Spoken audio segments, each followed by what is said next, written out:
filles se sont vendues ici en Afrique pour pouvoir soutenir un papier qu'on appelle souvent licence. Tu n'es même pas sûr qu'après elle va travailler. Mais quand tu pars dans les entreprises bizarres pour déposer ton dossier, voilà, il n'y a pas de problème. C'est stage, non? On va renouveler ça chaque 3 mois. Mais on renouvelle stage là avec des conditions. Maintenant, vous les parents là, est-ce que vous savez qu'au niveau des entreprises là, 80% des filles qui disent qu'elles cherchent stage et cherchent stage là, vous savez qu'on les fait chantage? Vous savez que les entreprises bizarres là, tu dois donner à quelqu'un dans l'entreprise, soit le vigile, soit le chauffeur, soit le petit frère du patron, soit le patron lui-même. De toutes les façons, il y a une queue là-bas et que toi, tu peux pas faire ton stage là tranquillement et sortir. Si c'était pour te marier, là, alhamdoulilah. Généralement, c'est même pas pour te marier. À ce moment, tu es blessé intérieurement. Tout ça parce que tu n'as pas préparé les choses. Dès l'âge de 12, 13 ans, une fille doit prendre son avenir en main. Ne regarde pas les autres. Deviens vendeuse ambulante. Comme ma femme. Quand j'ai rencontré ma femme, elle n'avait que 19 ans. Elle faisait la classe de première. On s'est formé. On a beaucoup lu. Elle est devenue vendeuse ambulante. Une fille de 19 ans. Vous voyez comment ma femme est belle, non? Imaginez cette fille-là. Que moi j'ai laissé comme ça.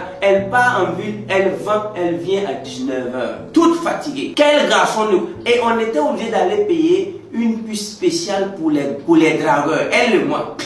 On est parti payer la puce. Il dit, tu sais, tu dois sortir, tu dois chercher l'argent. Tu dois apprendre comment chercher l'argent. Parce que les hommes sont imprévisibles. Mais je veux que tu deviennes vachement riche, ma chérie. Mais je suis pas là pour te donner de l'argent. Mais j'ai quand même de l'amour pour toi. Et quand je l'ai mis au marché, elle prenait le bus. Chaque soir, je voyais plus de 4 motos. Les gars sont à côté. Comment je bombe? À ce moment-là, je pompais, je partais en salle de gym. Souvent, je sors un peu, je bombe la poitrine, je la croise. Et il y a d'autres qui se retournent. Je dis, ah, même sans démener, si vous jouez avec celle-là. Mais elle vient toute fatiguée. Elle a eu toutes les propositions. Je vais te prendre avec la voiture. Je vais te déposer. Tu ne mérites pas de marcher sous le soleil. Tu es trop belle pour vendre. Viens être ma 3e femme. Viens être ma 2e femme. Et quand elle vient, on fait le bilan. Et elle pouvait recevoir 150 appels en absence en une journée. Parce que quand elle sort, elle vend. Les gars ramassent les numéros. Le soir, là, nous on est là, on lit. Pas souvent, on s'assoit dans un endroit calme. Juste pour faire le bilan et on boit une petite boisson ensemble. Et devant moi, elle peut recevoir plus de 100 appels. C'est comme si elle avait fait une émission sur BBC et puis elle a donné son numéro. Avec ça, elle a réussi à avoir de l'argent. En tout cas, à l'époque, c'était de l'argent quand même parce qu'elle a compté 100 000, 200 000, 300 000, 400 000, 500 000. Elle a compté avant qu'on fasse nos fiançailles. Et après, on a décidé de vivre ensemble. Aujourd'hui, ma femme me conseille sur beaucoup de plans. Aujourd'hui, ma femme gère ses business. Mais vous les filles, non seulement ce que vous êtes en train de bosser va pas vous rapporter de l'argent. C'est après, c'est les hommes qui vont se foutre de vous en plein midi parce que vous n'avez pas pris votre avenir en main dès l'âge de 16, 17, 18 ans. Donc moi, je lance ce message à toutes mes soeurs. Créez quelque chose. Faites quelque chose. Devenez des rebelles intelligents. Travaillez pendant tout le temps. C'est pas à la fin de ta vie, quand tu auras 60, 50 ans, que tu vas commencer à nettoyer, à faire des nettoyages et tout. Non. C'est pas après 40 ans que toi, tu vas chercher à faire nettoyage. Nettoyage là, c'est 18 ans.